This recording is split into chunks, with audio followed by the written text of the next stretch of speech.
क्या लगता है ये इतनी जल्दी पीरियड होने का क्या कारण हो सकता है? ये तो बड़ी इंटरेस्टिंग है। जब हमारे पास शुरू में पेशेंट्स आते थे तो हम वर्जिनिटी लूज़ करने का मतलब समझते थे। हम पूछते थे आर यू मैरिड और अनमैरिड। क्योंकि 7-8 साल हो गए, पहले तो हमने सोचा नहीं, अब हम सोच रहे हैं और अब हमें बहुत प्रेशर है, जल्दी से जल्दी प्रेगनेंसी हो जानी चाहिए। और दूसरी बात यह है कि उनके दिमाग में इतना मिथ होता है कि हमें कॉन्ट्रासेप्शन तो यूज़ करना ही नहीं है। जैसे होमवर्क की तरह आप दे देते तो बिल्कुल नहीं होता कि इस दिन ट्राई करो, इस दिन ट्राई करो। So that also that anxiety.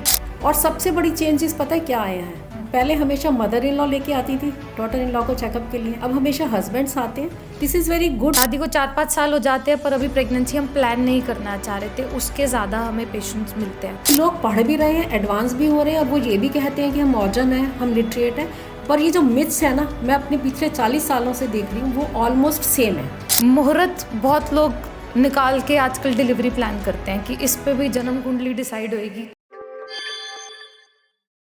Hi all, welcome to yet another interesting episode of fertility focus. और आज हमारे साथ है हमारी guest doctor Sushila Gupta. Doctor Sushila Gupta is a very renowned gynaecologist who has been practising for more than 40 years now.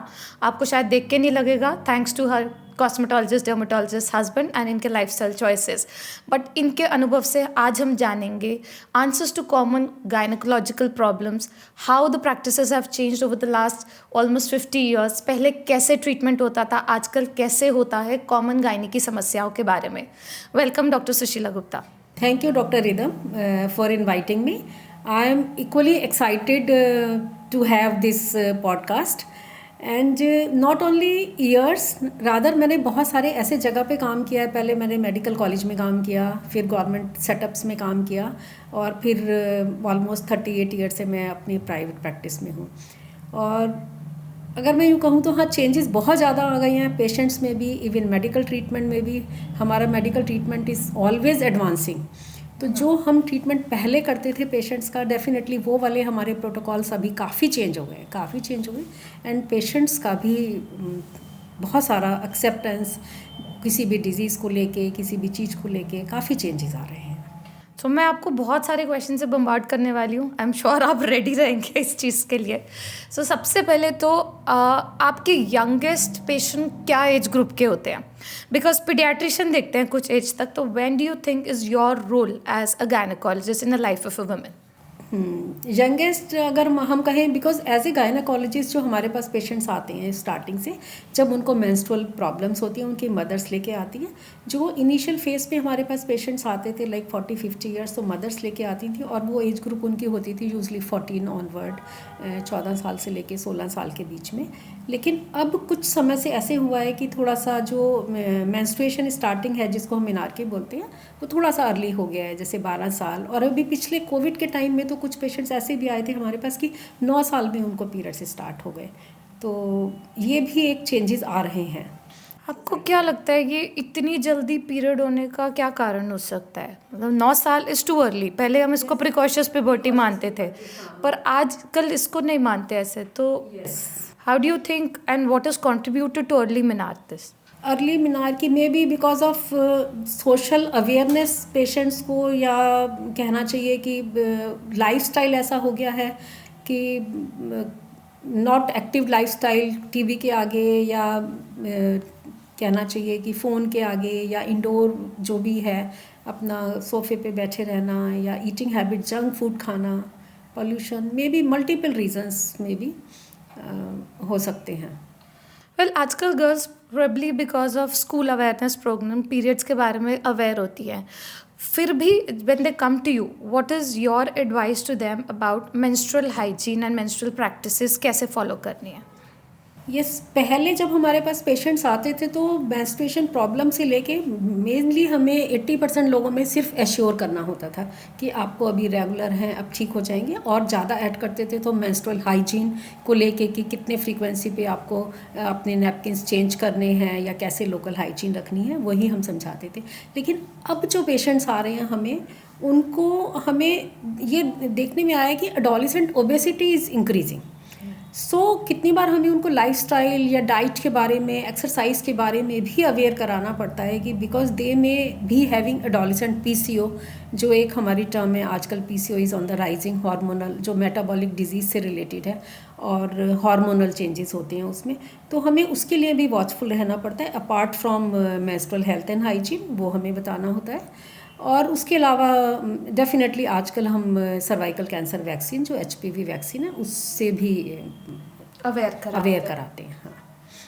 आपकी practice में ma'am what is the age of losing virginity आजकल? आजकल अगर मैं कहूँ तो पहले या तो हम लोग भी पेशेंट्स को, ये तो बड़ी इंटरेस्टिंग है, जब हमारे पास शुरू में पेशेंट्स आते थे तो हम वर्जिनिटी लूज़ करने का मतलब समझते थे, हम पूछते थे आर यू मैरिड और unmarried. Pre marriage sex was just not existent, or maybe it was not spoken about. This was not existing or may not be spoken about, और इवन डॉक्टर्स को भी एक्सेप्टेंस नहीं थी। और जैसे जैसे pre marital sex की awareness आई, rather patients are like, doctors के पास आने में कितनी बारी दे आर स्केयर्ड कि डॉक्टर जजमेंटल होंगे। तो एक तो हम लोगों में भी वो चेंजेस आया है, now we are not judgemental और we take it as a otherwise कि हाँ ठीक है, this is personal choice.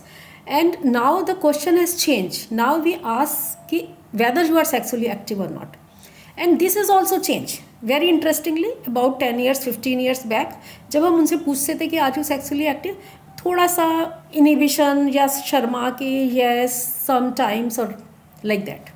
Now patients are coming with the problems like vaginal discharge या vagina से related कोई problems, and they introduce herself, I am sexually active.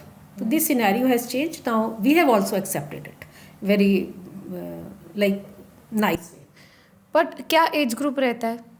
Age group की बात करें तो अभी कुछ साल पहले तक भी हमारे पास, जैसे कहना चाहिए 10 years भी अबव 20 आता था, या उसके बाद में 18 के बाद में then they were joining college, तो some of them are above 18, but now for the last 5 years I am seeing कि 15-16 years like school going girls are also coming and they are proudly saying that I am sexually active.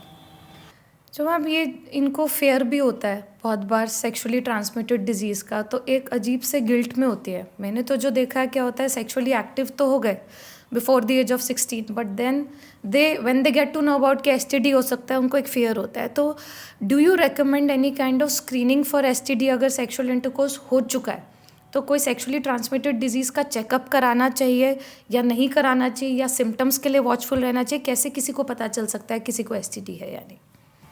Actually yes, you are absolutely right doctor Ridham. Patients आते हैं, they will not disclose whether they are sexually active, but they will ask for the test. So वो patients में like we want to assure them कि अगर कोई clinical sign symptoms हमारे को नहीं मिल रहे हैं उनके पार्टनर में या उनमें, तो रिकमेंडेशन नहीं है कि we should go for investigations. But even if they are very very particular कि हाँ हमें कराने ही हैं, या like they are enforcing, तो definitely we can go for investigations from their vaginal discharge और their partners के भी हम टेस्ट कर सकते हैं। तो मैम पैप्समेर एक जो टेस्ट होता है सर्वाइकल कैंसर का, क्योंकि ये भी एक फेयर होता है कि रिपीटेड सेक्सुअल एक्टिविटीज़ ऐसा ना हो हमें डिस्चार्ज से सर्वाइकल कैंसर हो जाए, तो when is pap smear recommended? Yes, pap smear is actually a screening method for cervical cancer prevention और early detection. उसके लिए जो रिकमेंडेशन है वो है 30 year onward और 65 year तक हम करते हैं। इसमें 2 टेस्ट होते हैं, एक तो हम सर्वाइकल साइटोलॉजी लेते हैं उसमें, और एक HPV DNA करते हैं। अगर हम HPV के साथ कर रहे हैं, को टेस्टिंग कर रहे हैं प्लस साइटोलॉजी कर रहे हैं, should be repeated after 5 years।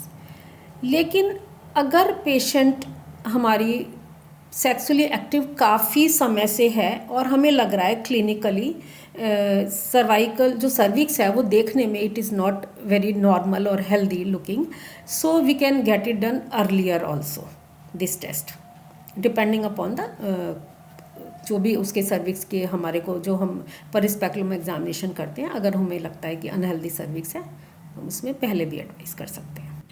मैं एक स्कूल में गई थी regarding this sexual health talk. So ये बहुत कॉमनली सब गर्ल्स यूज़ करती है term leucorrhoea.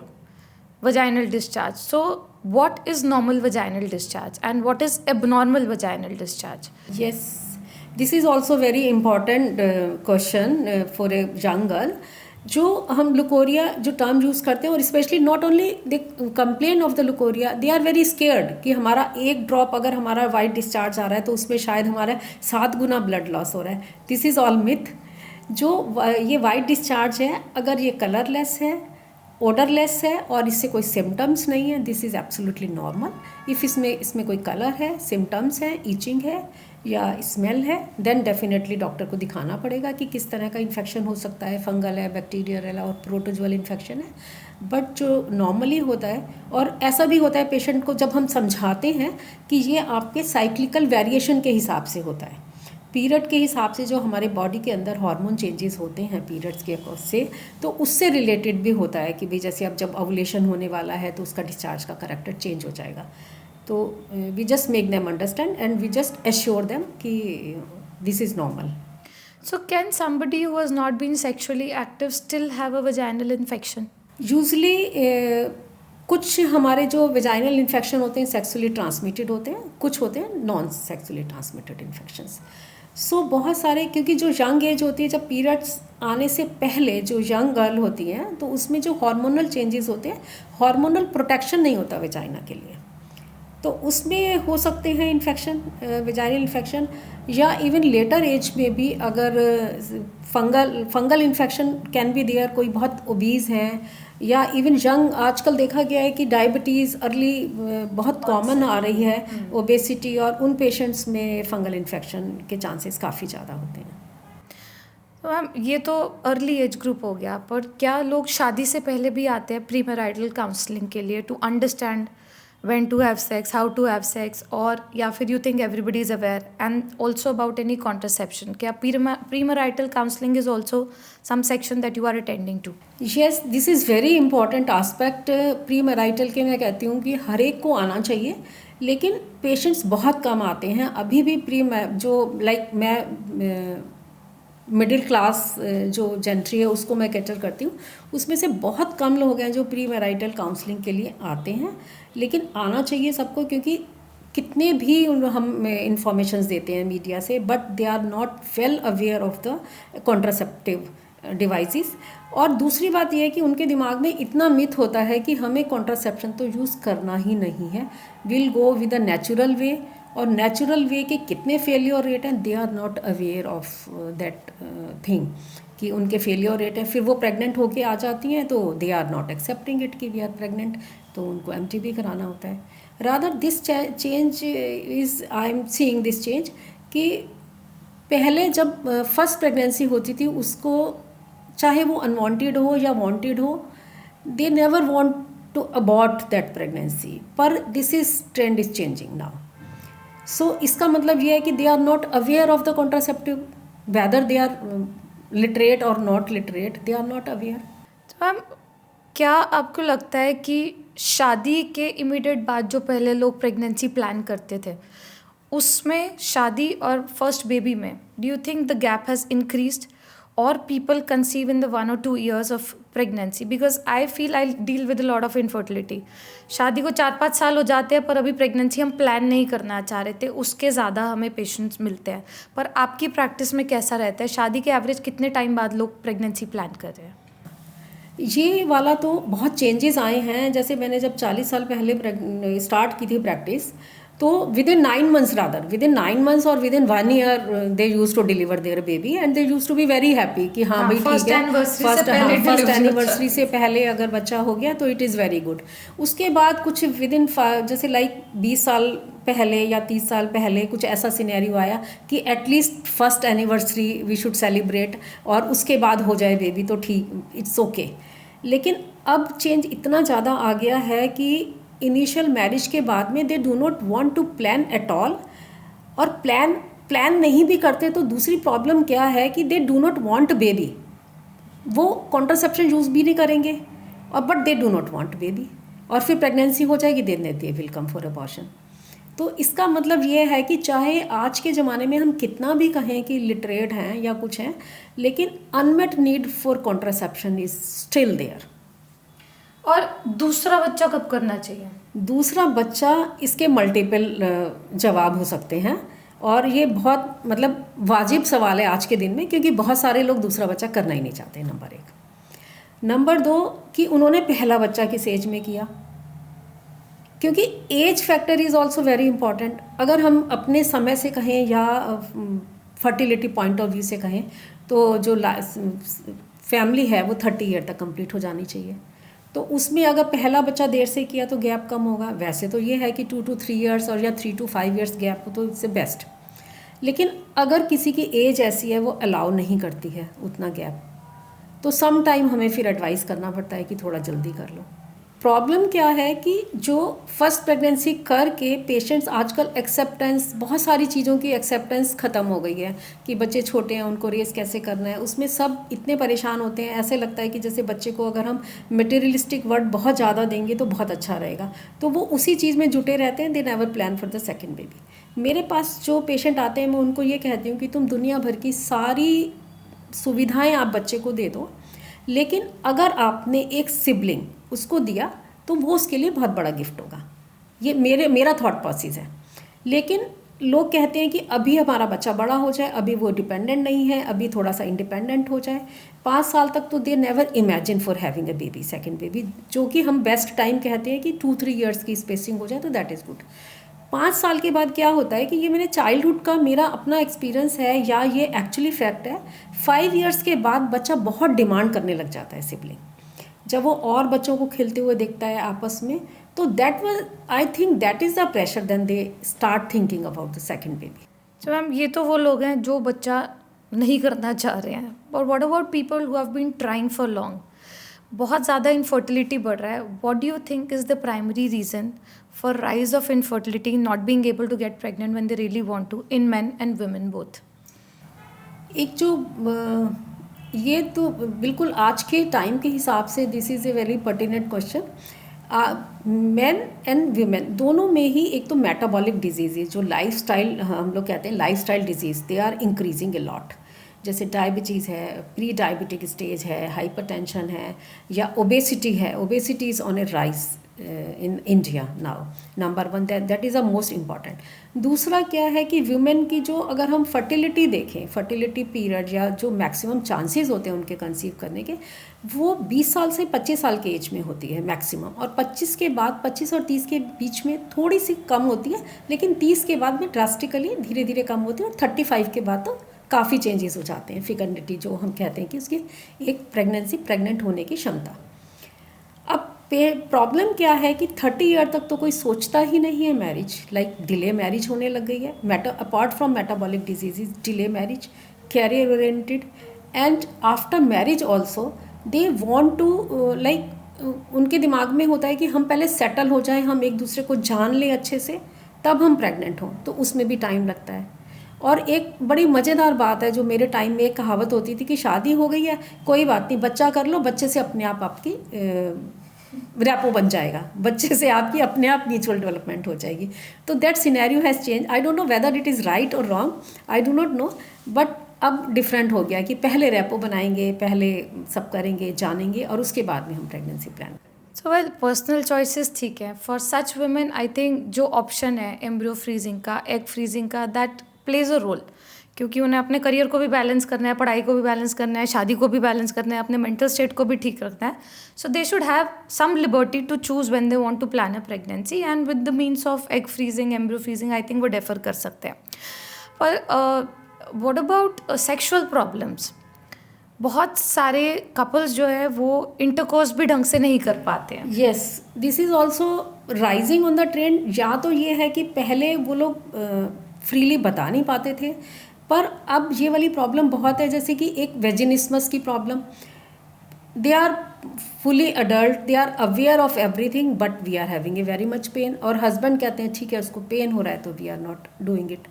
And in the same way in man also, they are not able to perform, whether because of the stress factors, और जो उनके metabolic disease हैं, multiple stress factor. Career को लेके लोग इतना ज़्यादा स्ट्रेस आउट हैं कि अपने लाइफस्टाइल, और लाइफस्टाइल तो खैर डेफिनेटली हेल्दी है ही नहीं, जंक फूड खाना या जो भी है, सिटिंग जॉब बहुत ज़्यादा हो गई है कॉरपोरेट वर्ल्ड में भी और सब जगह, वॉकिंग और फिजिकल एक्सरसाइज बहुत कम हो गई है, तो they are multiple reasons for it.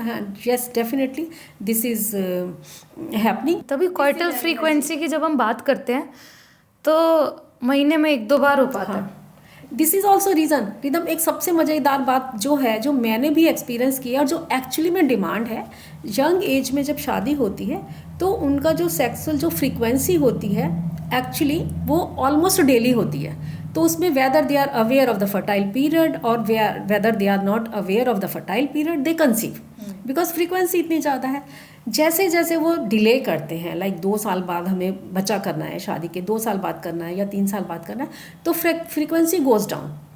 And patients आजकल अपने ट्रैकर लगा लेते हैं ओवुलेशन उसमें, लेकिन most of the time this tracker doesn't work because they do not understand what is the menstrual cycle, और सबका ये वेरिएशन होता है।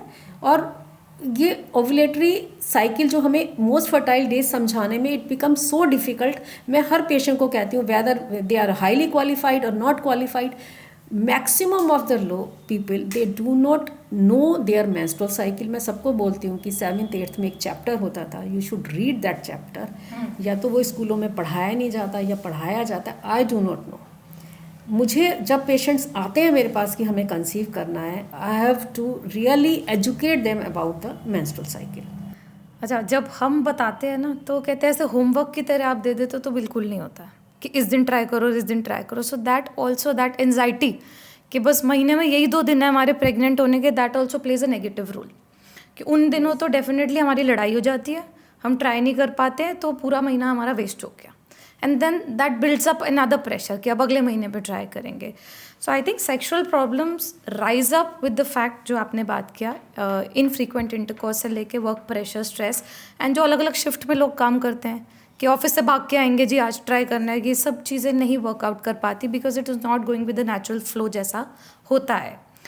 Now moving on to from that population to people who are getting pregnant. आप इतने time से delivery करा रहे हो, नॉर्मल डिलीवरी, सिजेरियन सेक्शन, सब तरीके के पेशेंट्स आपने देखे हैं, high risk, low risk. How do you think has the profile of a pregnant women changed in the last few decades? Maximum changes अगर मैं कहूँ तो रिदम, ये प्रेगनेंसी से रिलेटेड सबसे ज़्यादा चेंजेस आए हैं। एक तो हमारे ही खुद के प्रोटोकॉल में भी चेंजेस आए हैं, जो हम एंटीनेटल वर्कअप करते थे पहले और जो अब करते हैं। पेशेंट्स में तो आए हैं पेशेंट के एक्सेप्टेंस में, अपने सिम्टोमेटिक प्रोफाइल को लेके बहुत ज़्यादा आए हैं। लेकिन सबसे पहले मैं बताना चाहूँगी, हमारे वर्कअप में इतना ज़्यादा चेंजेस आए हैं कि जो शुरू में हम लोग 3 मंथ्स में मैक्सिमम चेंजेस टेस्ट करते हैं, रादर 4 मंथ्स तक हमारा पूरा एंटीनेटल वर्कअप हो जाता है कि whether this patient is going to be high risk और she may be a low risk category. So उसके हिसाब से हम उनके विजिट्स प्लान कर लेते हैं। और कहाँ एक टाइम था जब प्रेगनेंसी आ गई सीधा 4-5वें महीने में अस्पताल जाएंगे और एक अल्ट्रासाउंड होगा और बस दैट इज इट। और 5वें महीने में बुकिंग का सिस्टम होता था 5th मंथ में।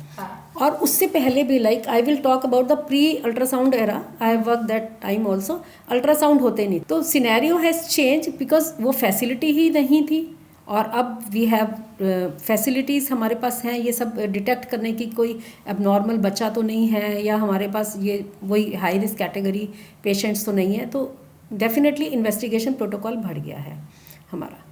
दूसरा जो सबसे ज़्यादा चेंजेस आए हैं, पहले जो सिम्टम्स होते हैं नॉर्मल प्रेगनेंसी में, सिम्टम्स होते हैं like nausea, vomiting early 3 months में, उसके लिए पेशेंट्स की मदर इन लॉ ने अगर कह दिया कोई बात नहीं, ये हमारे समय भी ऐसे होता था, हमें भी होता था, ये बिल्कुल नॉर्मल है, और दे एक्सेप्ट इट। और सबसे बड़ी चेंजेस पता है क्या आए हैं? पहले हमेशा मदर इन लॉ लेके आती थी डॉटर इन लॉ को चेकअप के लिए, और या कोई सिंगल भी रहते थे तो अपनी अड़ोसी पड़ोसी फीमेल, जो एक नॉन फीमेल होती थी कि भाई उसको इसके बारे में ज़्यादा नॉलेज है, डॉक्टर्स के बारे में ऐसा सोचते तो उनको लेके आते थे। अब हमेशा हस्बैंड्स आते हैं। This is very good, I feel कि they are taking interest and responsibility ले रहे हैं। I think they genuinely believe that we are pregnant, तो वो पूरा अपना रोल वो करना चाहते हैं, अदा करना चाहते हैं as a father. It's nice कि they get good support from the family, because ऐसी भी वुमेन होती हैं जो प्रेगनेंसी में परेशानी इस वजह से होती हैं क्योंकि उन्हें घर पे सपोर्ट नहीं मिल रहा होता है। सो मेंटल सपोर्ट इम्पॉर्टेंट है। But do you feel, is there any term like low risk pregnancy anymore? Low risk, yes, definitely there is no term like low risk, but whether it is high risk or no high risk, that I think this is a better term, क्योंकि pregnancy itself is a high risk condition. तो pregnancy अगर high risk है तो वो क्या high risk factors होते हैं जो डिफाइन करते हैं एक प्रेगनेंसी के कोर्स को, कि कैसा चलेगा कैसा नहीं? और जब हम बात करते हैं कि आपकी प्रेगनेंसी में ज़्यादा टेस्ट की ज़रूरत पड़ सकती है, तो what is it that defines a pregnancy to be high risk?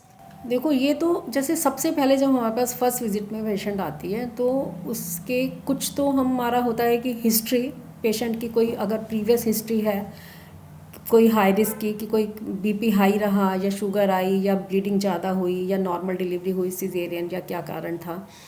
और कुछ चीज़ें होती हैं जो हम खुद इन्वेस्टिगेशन करते हैं, जैसे आजकल मेटाबॉलिक लाइक शुगर पेशेंट्स के जो ज़्यादा तो नहीं है, thyroid hypothyroid is also increasing, और सबसे बड़ी बात ओबेसिटीज़ एक सबसे बड़ा कारण है। जो पेशेंट्स का हम आते हैं बीएमआई कैलकुलेट करते हैं कि जो एक वेट होता है हाइट के अकॉर्डिंग, अगर बीएमआई हमारा ज़्यादा है तो वो रिस्क कैटेगरी में जाएगी। और उसके बाद में जैसे जैसे प्रेगनेंसी में विद इन 3 इयर्स की ये हाइपोथायराइड है या कुछ हमारे मार्कर्स होते हैं जिससे हमें थोड़ा अंदाज़ा लग जाता है कि इसमें कोई फीटल ग्रोथ रिस्ट्रिक्शन तो नहीं होने वाला है या बीपी हाई तो नहीं होने वाला है, तो वो वाले पेशेंट्स को हम अवेयर करा देते हैं। और कुछ उनके प्रिवेंटिव ट्रीटमेंट भी होते हैं जो हम पहले से, जैसे लाइक ब्लड थिनर स्टार्ट कर देते हैं, जिनमें वो वाले रिस्क शायद फीटल ग्रोथ रिस्ट्रिक्शन वाले रिस्क ना आए या बीपी हाई वाले ना आए। और दूसरी बात यह है कि जिन पेशेंट्स को हम हाई रिस्क कैटेगरी में डालते हैं, हमें लगता है कि ये रिस्क आने वाले हैं, तो वी आर अवेयर और पेशेंट को भी हम अवेयर करते हैं और उनका अर्ली ट्रीटमेंट कराने की कोशिश करते हैं। अर्ली ट्रीटमेंट और प्रिवेंशन पहले करने की कोशिश की, फिर अर्ली ट्रीटमेंट, अर्ली डिटेक्शन हुआ, और उनको फिर कभी कभी हम डिलीवरी भी टाइमली या थोड़ा सा हम उसको चाहते हैं कि 40 वीक्स तक वो प्रेगनेंसी ना जाए, रादर 37, 38 या according to the high risk और लो रिस्क या comparatively whatever the risk category she falls, accordingly deliver कराते हैं। How do you think has Google knowledge या 1 मिनट की जो रील चलती है, इस ज्ञान से आपके पेशेंट के इंटरेक्शन में क्या फ़र्क पड़ता है? इसमें भी ना मेरे में भी चेंजेस आए हैं रिदम।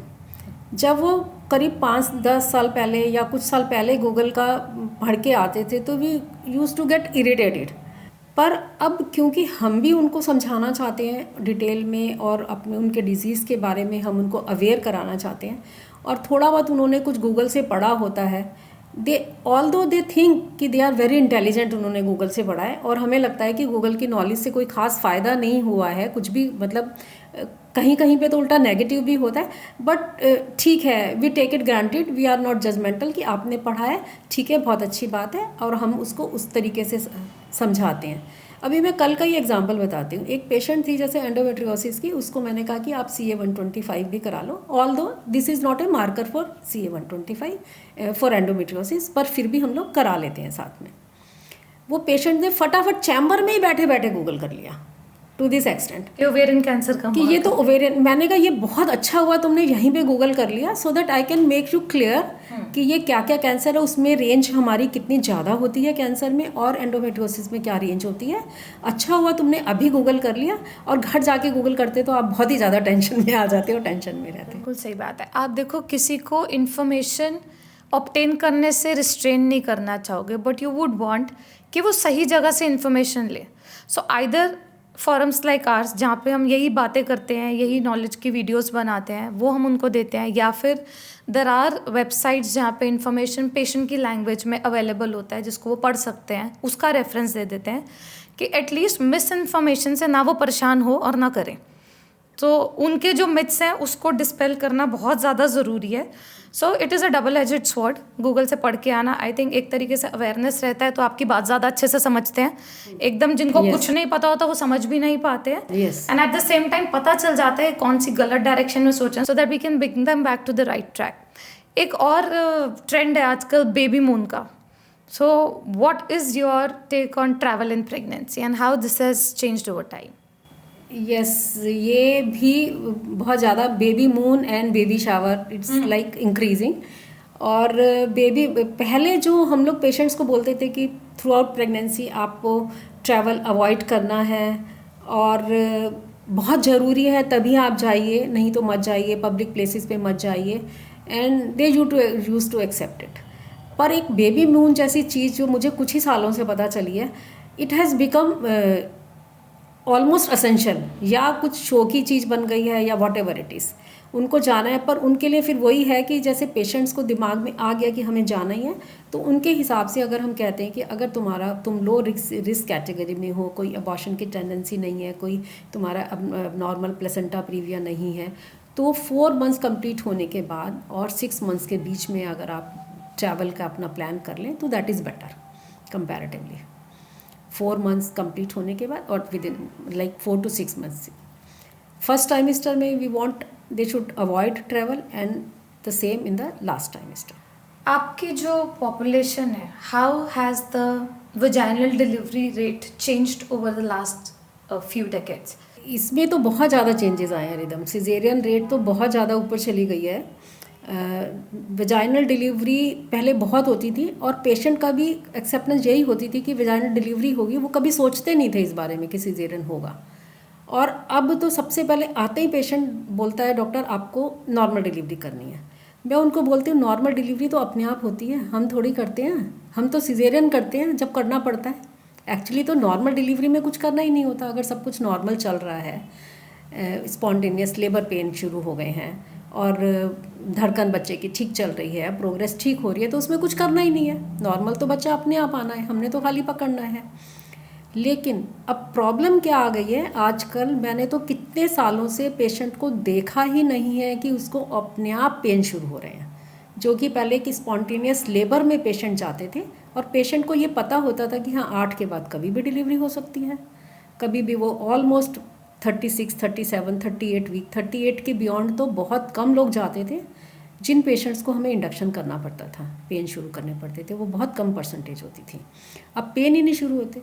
दूसरी चीज़ जो चेंजेस आए हैं, बहुत सारे पेशेंट जब हम फर्स्ट विजिट पे ही देखते हैं, बहुत सारे पेशेंट्स होते हैं हाई रिस्क कैटेगरी में चले जाते हैं, whether they are obese, whether they are having developing hypertension और डायबिटीज़, हाइपोथायरॉयड, मल्टीपल चीज़ें। तो बहुत कम पेशेंट्स होते हैं जो actually normal, absolutely normal range में होते हैं, ना उनका वज़न भी ठीक है और उनके बच्चे की ग्रोथ भी ठीक चल रही है और वेट गेन भी ठीक हो रहा है। ये सब चीज़ें बहुत चेंज हो गई हैं। और पहले मुश्किल से कोई, जैसे कहना चाहिए कि 10-20% लोग होते थे जिनमें ये चीज़ें होती थी, हम उनको कहते थे उनके सिजेरियन के चांसेस ज़्यादा होते हैं। अब यही वाले पेशेंट्स बहुत ज़्यादा होते हैं तो डेफिनेटली सिजेरियन ज़्यादा होंगे।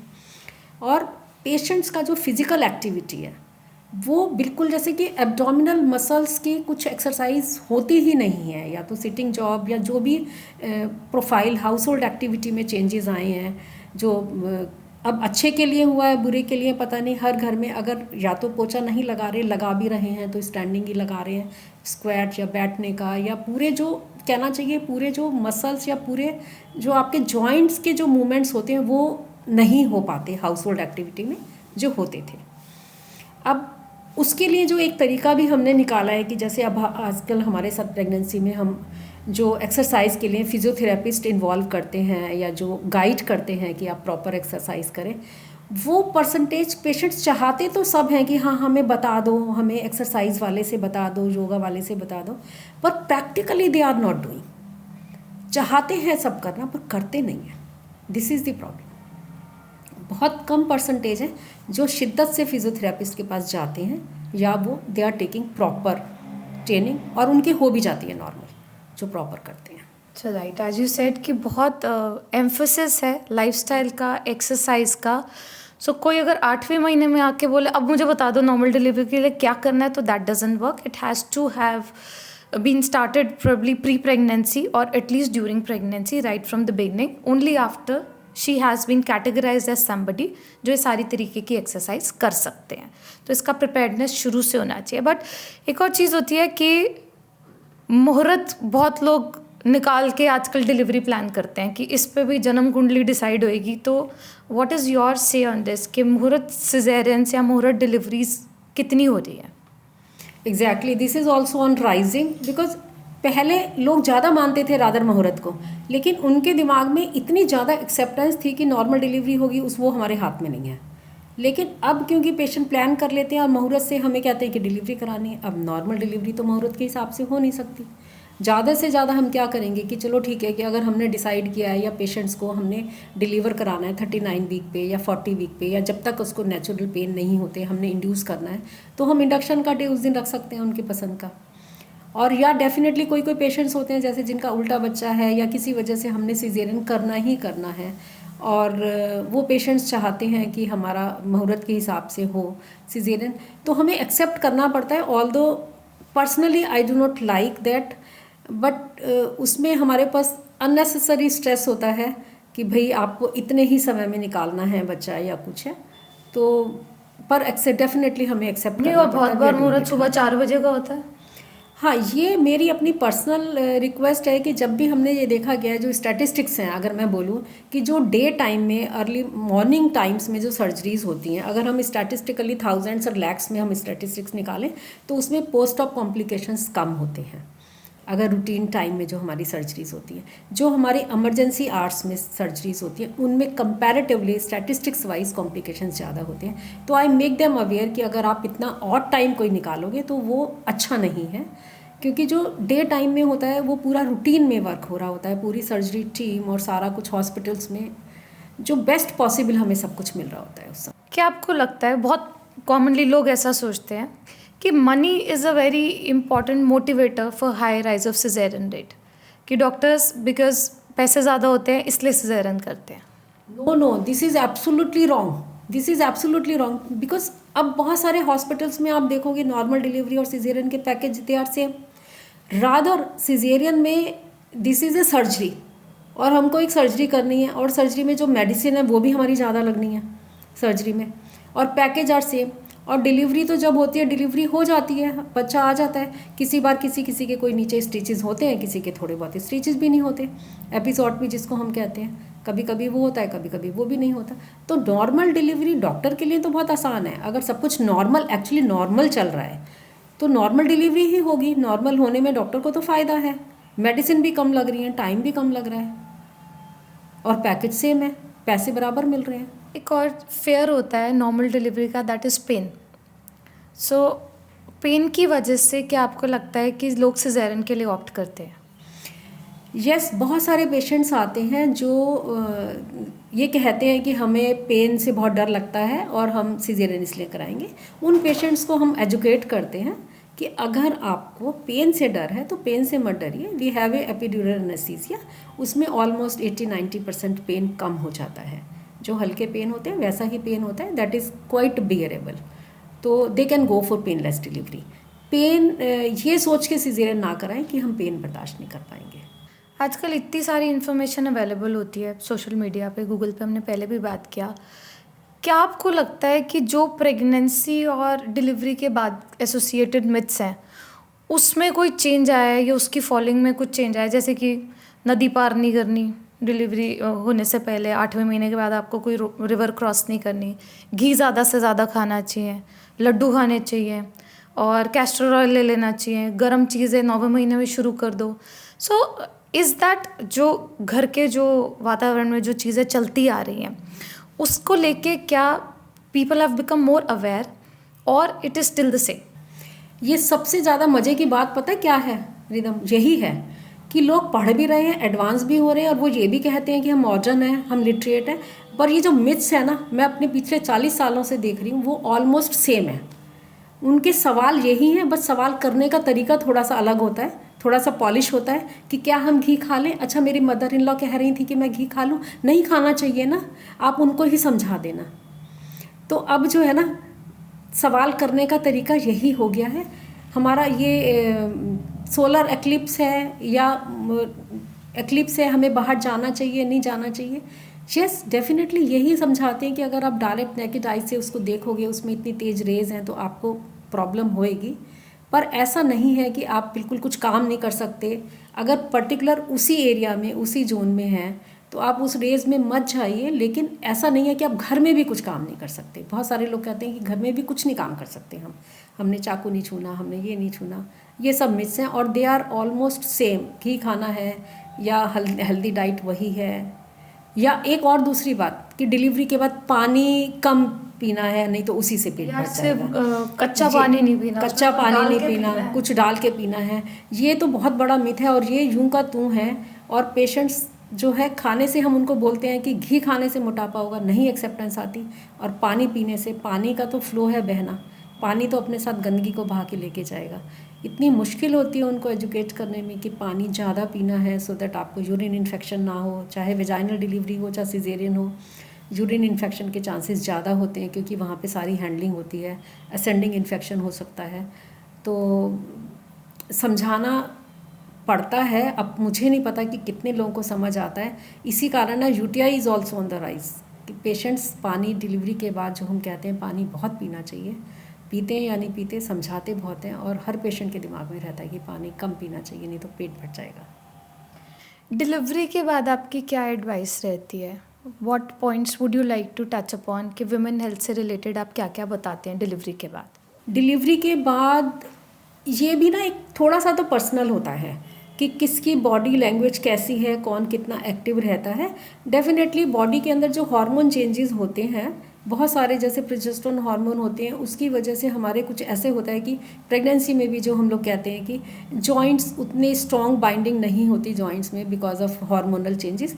तो बहुत सारा वज़न नहीं उठाना है या बहुत हैवी वेट वाली एक्सरसाइज नहीं करनी है, पर normal activity very first day very second day आप कर सकते हैं और करनी चाहिए। और उसी से रिकवरी जल्दी होती है। जितना जल्दी एक्टिविटी रखेंगे उतना ज़्यादा अच्छा रहेगा।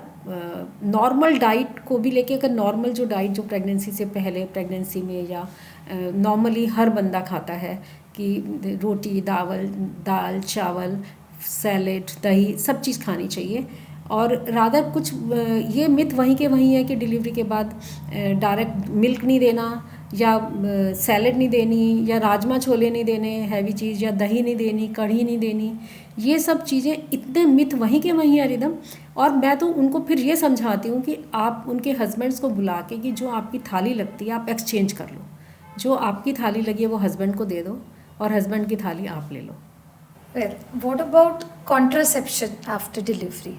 अगर कॉन्ट्रासेप्शन के बारे में बात करें तो I am very very dissatisfied with the Indian population, क्योंकि एमटीपी के यहाँ पे ऑप्शन होने की वजह से ना पेशेंट्स की एक्सेप्टेंस ही नहीं आ रही है कॉन्ट्रासेप्शन की।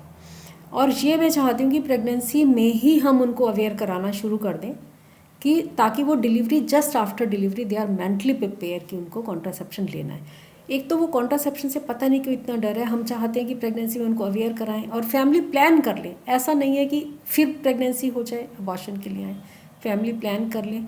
डिपेंड अपॉन द उनको जो भी कोई रिस्क कैटेगरी है उस हिसाब से we have a multiple things in our basket contraception. हर एक को कुछ ना कुछ तो सूट करता ही है, तो हमें उनको बिल्कुल उनको बताना चाहिए और पेशेंट्स को भी एक्सेप्टेंस आनी चाहिए कि हाँ हमें अगर प्रेगनेंसी नहीं चाहिए। एक मैं टेक होम मैसेज देना चाहूँगी कि कोई भी कॉन्ट्रासेप्शन का साइड इफ़ेक्ट, अनवांटेड प्रेगनेंसी जिसका कि अबॉर्शन होने वाला है, उसका रिस्क कहीं ज़्यादा है किसी भी कॉन्ट्रासेप्शन से। एक और हमारे पास पॉपुलेशन होती है अपार्ट फ्रॉम प्रेगनेंसी डिलीवरी, जो आते हैं अपने आप को रेगुलरली स्क्रीन कराने के लिए कि हमें कोई गायनी का कैंसर तो नहीं हो रहा। So what about gynaecological cancer screening? हम कैसे उसके बारे में अवेयर करा सकते हैं? ये yes, this is also very important. और पेशेंट्स कुछ लोग अवेयर हो रहे हैं और आते भी हैं, और या पेशेंट नहीं भी आते तो हमारे पास जैसे सबसे ज़्यादा बेस्ट पार्ट है कि प्रेगनेंसी में हमारे पास जब पेशेंट 9 महीने आता है तो हम उसको हर सब चीज़ के लिए अवेयर करा दें। वो हमें एक टाइम मिलता है कि हम उसको अवेयर करा सकते हैं। तो डिलीवरी के बाद भी हम उनको बता सकते हैं कि सर्वाइकल कैंसर वैक्सीन लग सकता है। और ब्रेस्ट, इवन ब्रेस्ट जो है वो गायनेकोलॉजिस्ट करिकुलम में नहीं आती। इवन देन जो पेशेंट्स आते हैं वो गायनेकोलॉजिस्ट के पास ही आते हैं। तो एक ब्रेस्ट कैंसर के लिए, सर्वाइकल कैंसर के लिए, ओवेरियन या एंडोमेट्रियल कैंसर के लिए हम उनको अवेयर कराना चाहते हैं। ब्रेस्ट कैंसर के लिए वो लोग 40 साल के ऊपर अपना मैमोग्राफी स्टार्ट कर सकते हैं। लेकिन इसमें थोड़ा सा चेंज है कि अगर कोई पेशेंट्स हैं जिनके फैमिली में अगर किसी का ब्रेस्ट कैंसर है और जिस एज में, जो भी फर्स्ट रिलेशन में अगर ब्रेस्ट कैंसर है, जिस एज पे हुआ है, तो उससे काफ़ी अर्ली हमें उसकी स्क्रीनिंग स्टार्ट करनी पड़ती है। और सर्वाइकल कैंसर तो देखिए आप, ये तो एचपीवी वायरस से होता है, क्योंकि हमें मालूम है ये एचपीवी वायरस से होता है और एचपीवी वैक्सीन आ गया है, तो इसका हम प्राइमरी प्रिवेंशन भी कर सकते हैं एचपीवी वैक्सीन लगा के।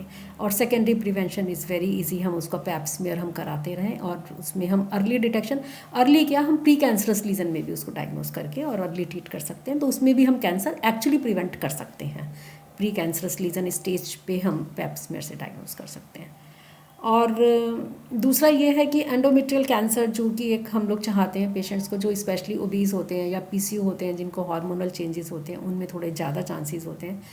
तो किसी भी स्टेज पे उनको मेंस्ट्रुएशन में ज़्यादा ब्लीडिंग हो रही है किसी भी फॉर्म में, they should go to the doctor and properly investigate. और यूँ कहें तो कभी भी उनको किसी भी तरह से कोई एबनॉर्मल ब्लीडिंग हो रही है या पोस्ट क्वाइटल ब्लीडिंग हो रही है या कुछ है, तो they are comparatively warning sign, तो वो डॉक्टर के पास जाना चाहिए।